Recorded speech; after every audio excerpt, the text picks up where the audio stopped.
afternoon. Yeah, that you knew. Harris is drinking, and yes, I'm thinking, and I'm plotting and scheming. But last kind of question, because I've been going into the manhood, manosphere kind of conversations these days. Like, in how important is it for a man to have like a daily ritual or a daily discipline? And do you have some sort of like thing that just keeps you routine and consistent every day, and whether it's a ritual or a prayer or any sort of Yeah. just an activity? No, but I'm learning that that's very important. So I'm really trying to nail that down. Uh, Right. but my whole life has been not that.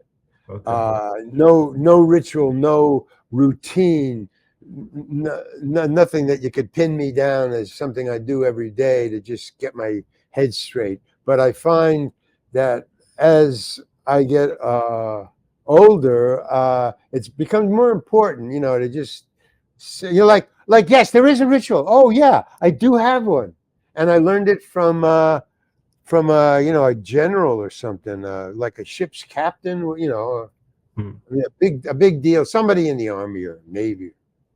An And he admiral or wrote, he wrote a something. book about he wrote a book about it, and then somebody interviewed him, and he said this on the air, and I heard it, and I thought, I'm going to try that, and it works.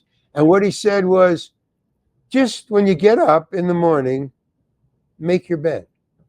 Hmm.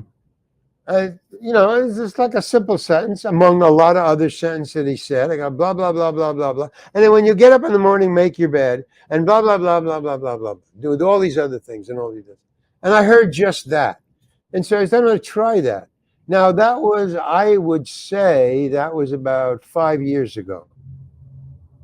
I've Okay. made my bed every day for the last 5 years. As soon as I got up, I got out of bed. If I got out of bed, turn around, make the bed, and go on about my day. Now, I don't know that it helps me or hinders me. I don't know if it changes anything. But when I get up the next morning, I make my bed. Now, I'm not saying that's what you should do. I Yeah. think what I'm saying is that the ritual thing somehow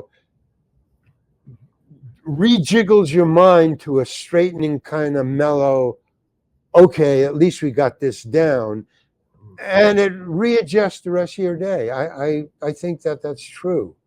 It's and that's an Army Navy, you know, thing. Yeah. Boy Scout or whatever. I don't know, Yeah. I but know it's my getting your pops head was. straight. It's a head straightener just for a second. Yeah, you get there, and when you leave the room, and I look back or I walk into the bedroom to get something, and I say, "Hey, my bed's made." Bing! It's just a shot, and you go, "Wow, who would have thought?" Or when you go in the next, at night, "Hey, my bed's made." That's far out. That's so weird. Hmm. I don't know what the deal is with that, but somehow. Hmm. So I think you got a point about a ritual. Some people I guess do with running. They run every morning or they get on the bicycle. Yeah. Anything to Just something. just say. I know it's a centering thing. That's what it is. Hmm. It's just even if you center your mind just for as long as it takes you to make your bed, or I guess brushing your teeth would be another one, but that's just so normal. I've been doing that all my life. There's Yeah. certain things. It's not the same thing. It's something that it's like an adult thing. I think is Right. what it has to be. Or almost something like you don't necessarily want to do, Yeah, but but you. you do it, and then it becomes a habit. But it's a centering, and and Lord knows my mind needs centering. Let me tell you. I mean, Right. first of all, I'm dyslexic, so that right away, that's a scramble right away, just in front. I mean, all my life, so it makes me quirky. Well, when I was growing up, it made me quirky. A lot of kids would make fun of my. You ever hear David Sedaris? He's a writer, got a lot of books out now. Yeah, no reason you should know him. But David Sedaris writes about that. He's not. He's got about 8 or 9 books out, all about his life. They're all memoirs. Each book is another part of his life. I don't know how he can remember all that stuff. But one of the books, he says, I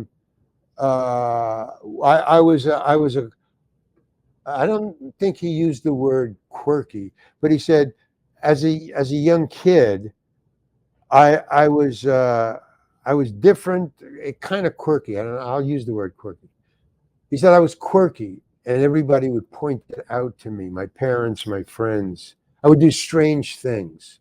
Be like staring a lot, wanting to touch things. That was another thing. That's kind of a dyslexic thing. It's an OCD thing, really, ADHD.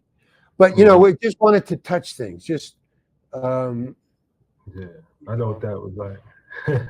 yeah, and then also wanting to get involved with something. Just it's like an instinct almost. It's just So that was David Sedaris said, well, that's when I was growing up, and everybody said I was quirky or like a weird kid. And as I grew up, I didn't realize it because dyslexia wasn't kind of named. It was just a mental instability. So it wasn't named until I was like 30. So I didn't know I had dyslexia until I was 30 when they said, oh, if you do this and that and you can't think this way, that's dyslexia. Right. And there's ways to get around it, but it's not curable. You just have to workarounds. So I didn't know that until 30. So I grew up as a weird kid. And then when I discovered it, it was like a great revelation. Oh, that's why I do these things. It's like dyslexia. Yo, what's going on, guys? If you like this video, click above. We got 2 more right there, or down there, or somewhere. Hit that subscribe button. Stay tuned for more content. We got amazing interviews like the one you've just seen or the clip you just seen. I don't know what you watch because I put this behind the end of every video. So stay tuned. Hit that like, subscribe. Harry's drinking again. It goes up.